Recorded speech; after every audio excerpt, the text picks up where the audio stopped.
2025 December 28 മുതൽക്ക് 2026 ജനുവരി 3 വരെ ഉള്ള 7 ദിവസങ്ങൾ, അതായത് ഒരാഴ്ചത്തെ സാമാന്യ ഫല നിരൂപണം എല്ലാ രാശികളുടെയും മേഷാദി, മേടം, ഇടവം മുതലായിട്ടുള്ള 12 രാശികളുടെയും ഫലങ്ങൾ സാമാന്യ നിരൂപണം നടത്താൻ ശ്രമിക്കുകയാണ് ഇവിടെ.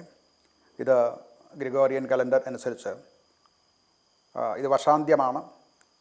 ഈ ആഴ്ചയുടെ അവസാനം വരുമ്പോൾ ജനുവരി 1 തീയതി മുതൽക്ക് 3 തീയതി വരെയുള്ള ദിവസങ്ങളിലേക്ക് അത് എക്സ്റ്റെൻഡ് ചെയ്യപ്പെടുന്നുണ്ട്. ഈ ആഴ്ചയിലെ ഗ്രഹസ്ഥിതി പറഞ്ഞു കഴിഞ്ഞാൽ ധനുവിൽ 4 ഗ്രഹങ്ങൾ ചതുർഗ്രഹ യോഗം ഉണ്ടാകുന്നുണ്ട്. സൂര്യൻ, ബുധൻ, ശുക്രൻ, ചൊവ്വ ഈ 4 ഗ്രഹങ്ങളും ധനുവിലേക്ക് പകർച്ച ഉണ്ട്.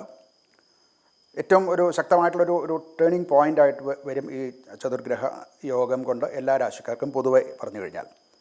ആഴ്ചയുടെ ഒരു പൊതു സ്വഭാവം പറഞ്ഞു കഴിഞ്ഞാൽ ഇത് നമുക്കൊരു ആത്മപരിശോധനയുടെ ഒരു കാലമാണ്. ഈ ഒരു വർഷത്തെ നമ്മുടെ അനുഭവങ്ങളും ഇത് വച്ചുകൊണ്ട് അടുത്ത ഒരു വർഷത്തെ എങ്ങനെ നമുക്ക്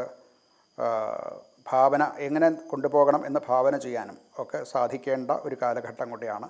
അതിന് അനുസൃതമാണ് ഗ്രഹസ്ഥിതിയും ഈ ചതുർഗ്രഹ യോഗവും മറ്റും അത് സൂചിപ്പിക്കുന്നുണ്ട്. ഇവിടെ പണം എല്ലാവർക്കും ധനാഗമ മാർഗങ്ങളൊക്കെ ഉണ്ടാകുന്നുണ്ട്, അവസരങ്ങളുണ്ടാകുന്നുണ്ട്. എന്നാൽ അതിൻ്റെ വിനിമയം, അതായത് എങ്ങനെ ഉപയോഗിക്കുന്നു എന്നനുസരിച്ചിരിക്കും ജയാപജയങ്ങൾ ഉണ്ടാവുക. നമുക്ക് ആദി രാശികളുടെ സാമാന്യ ഫല നിരൂപണം നടത്താം. അടുത്തത് ചിങ്ങക്കൂറാണ്, ലിയോ എന്നാണ് ഇംഗ്ലീഷിൽ പറയുന്നത്. മകം, പൂരം, ഉത്രത്തിൻ്റെ ആദ്യത്തെ ഒരു പാദം, ഈ നക്ഷത്രങ്ങളാണ് ചിങ്ങക്കൂറിൽ വരുന്നത്. ഭാവം കൊണ്ട് 5ലാണ്, ധനുവിൽ ആണ് സൂര്യനും ബുധനും ശുക്രനും ചൊവ്വയും വരുന്നത്. കേതുവിൻ്റെ ഒരു സ്വാധീനം വരും, ലഗ്നത്തിൽ കേതുവാണ്. ക്രിയേറ്റീവായിട്ട് ജോലി ചെയ്യുന്ന ആൾക്കാർ, ചാനൽ അല്ലെങ്കിൽ പത്രമാധ്യമങ്ങളിലും മറ്റുമൊക്കെ ജോലി ചെയ്യുന്നവർ, ടീച്ചേഴ്സ്, അതുപോലെ തന്നെ പൊളിറ്റീഷ്യൻസിനുമൊക്കെ വളരെ ഒരു നല്ല കാലമാണ്. അവർക്ക് നന്നായിട്ട് പ്രശോഭിക്കാൻ സാധിക്കുന്നുണ്ട്. സ്റ്റുഡൻസ് ആണെങ്കിൽ, വിദ്യാർത്ഥികളാണെങ്കിൽ അവർക്കും റിസൾട്ട് ഉണ്ടാകാൻ ഉള്ള സാധ്യത കാണുന്നുണ്ട്. ചില സ്പെക്കുലേറ്റീവായിട്ടുള്ള ബിസിനസ്സുകളോ അല്ലെന്നുണ്ടെങ്കിൽ ധനപരമായിട്ടുള്ള ഏർപ്പാടുകളോ ചെയ്യുന്നവർക്ക് അതുകൊണ്ട് ലാഭം ഉണ്ടാകുന്നുണ്ട്.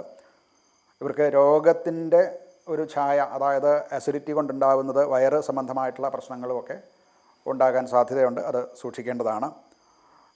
കുടുംബപരമായിട്ട് മക്കളിൽ നിന്ന്, വിദൂരത്തിൽ താമസിക്കുന്ന മക്കൾ, പഠിക്കുന്നവർ, അവരിൽ നിന്നൊക്കെ അവർക്ക് ചില ഉന്നമനങ്ങൾ ഉണ്ടാകുന്നത് മൂലമുണ്ടാകുന്ന സന്തോഷം കുടുംബത്തിൽ ഉണ്ടാകുന്നതാണ്. പരിഹാരമായിട്ട് ഇവർക്ക് പറയാവുന്നത് സൂര്യ നമസ്കാരം ചെയ്യുക. സൂര്യക്ഷേത്രങ്ങൾ ഇല്ല, അതുകൊണ്ട് ശിവക്ഷേത്ര ദർശനം നടത്തുക. ശർക്കര നിവേദ്യം നടത്തുക. അത് ദേവീക്ഷേത്രത്തിൽ ശർക്കര ദാനം ചെയ്യുന്നതും ഉത്തമമായിട്ടുള്ള കാര്യമാണ്.